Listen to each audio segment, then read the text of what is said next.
उद्धव बाळासाहेब ठाकरे शिवसेनेचे आमदार कैलास पाटील आपल्याबरोबर आहेत. दादा, कर्जमाफीचा मुद्दा जे आहे ते महत्त्वाचा आहे. पंढरपूरमध्ये रोहित पवारांचं उपोषण चालू आहे. काय वाटतं आपल्याला ही कर्जमाफी सरकारने जी दिली आहे त्यामध्ये? मी याआधी बोललोय आणि आधी सांगतो, ही कर्जमाफी नाही तर कर्ज वसुली मोहीम आहे. कारण या सरकारनं जसं विरोधी पक्षाच्या आमदारावर निधी द्यायचा नाही, त्याच पद्धतीनं उद्धवजी ठाकरे साहेबांनी ज्या शेतकऱ्यांना कर्जमाफी दिली होती त्याला परत कर्जमाफी द्यायची नाही. म्हणजे आमदारांच्या बाबतीत, राजकीय पुढाऱ्यांच्या बाबतीत सत्ताधारी विरोधी हा भेदभाव करतात, पण शेतकऱ्यांच्या बाबतीत भेदभाव करणारं पहिलं सरकार बघितलं नाही. आणि खरंच दुर्दैवी आहे, रोहित पवार उपोषणाला बसले, त्यांची मागणी रास्त आहे. उद्धवजी ठाकरे साहेबांनी ज्यावेळेस पहिल्या अधिवेशनात कुठलीही निवडणूक नसताना त्यांनी जो शब्द दिला होता त्याप्रमाणे जी कर्जमाफी केली होती, त्या कर्जमाफीमध्ये त्यांनी जे 2017ला जे कर्जमाफीत बसले होते आणि जर ते परत 19ला कर्जमाफीत शेतकरी ते जो जर थकीत गेला असेल तर त्याला वगळलं नव्हतं. शेतकऱ्या जसं विरोधी पक्षाच्या बाबतीत भेदभाव करता तसा जर शेतकऱ्याच्या बाबतीत जर तुम्ही भेदभाव करत असाल तर खरंच महाराष्ट्रासाठी दुर्दैवाची गोष्ट आहे. म्हणजे तुमचं मत काय आहे की कशा पद्धतीनं कर्जमाफी करायला पाहिजे? ज्या पद्धतीनं निवडणुकीच्या आधी 3 वेळा 7/12 कोरा कोरा कोरा म्हणले होते, त्याच पद्धतीनं 7/12 कोरा कोरा करण्यासाठी ज्या ज्या गोष्टी करणं गरजेचं आहे तशी कर्जमाफी विनाअट विनाशर्त शेतकऱ्यांचा 7/12 कोरा झाला पाहिजे, अशा पद्धतीची कर्जमाफी पाहिजे.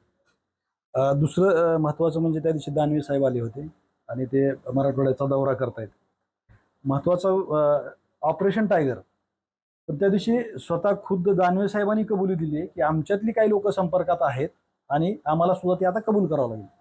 दानवे साहेब म्हणजे विरोधी पक्षनेते होते, त्यामुळे त्यांच्याकडे माहिती असेल त्यामुळे ते बोलले असतील. तसं काही आता तुम्हाला काय वाटतं? तुम्ही मला मला मला त्यातली काही माहिती नाही, त्यामुळे मी काय बोलू शकत नाही त्याच्यावर. आणि महत्त्वाचं म्हणजे तुम्ही झालं, खासदार ओमराजे निंबाळकर झालं, एकदम एकनिष्ठ आणि उद्धव साहेबांच्या जवळचे समजलं जातात.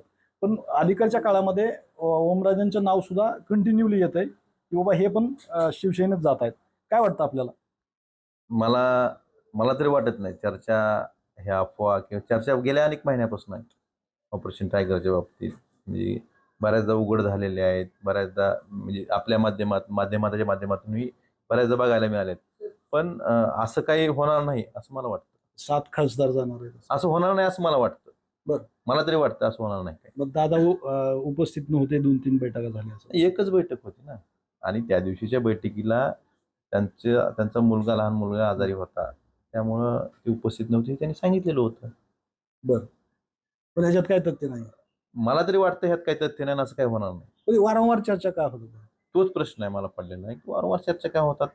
कदाचित म्हणजे मला माहित नाही व चर्चा का होतात, चर्चा का पसरवतात. ह्या बाबतीत चर्चा करणाऱ्यांनीच ह्यात हे करणं गरजेचं आहे असं मला वाटतं. म्हणजे अगदी गेली वर्ष झालं ही चर्चा सुरू आहे, पण त्याच्यात तुम्ही तसं म्हणताय तसं तथ्य पण काही दिसत नाहीये कुठं.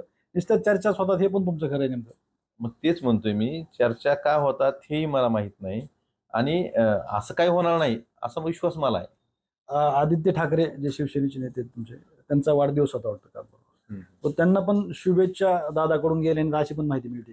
गेले नाहीत म्हणजे कशा गेले नाही? म्हणजे शुभेच्छा दिल्या नाहीत अशी माहिती. कशा म्हणजे काय समजा जसं आपण तुम्ही जसं शुभेच्छा देता फेसबुकवर असेल किंवा असं पेक्षा तुम्ही त्यांचं पेज बघितलं का?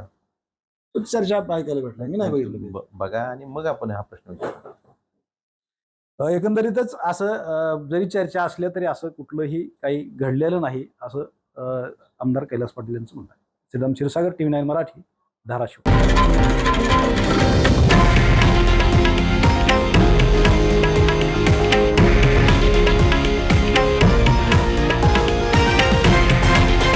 हे आहे देशातील नंबर 1 न्यूज नेटवर्क आणि आपण पाहत आहात TV9 मराठी, एकमेव.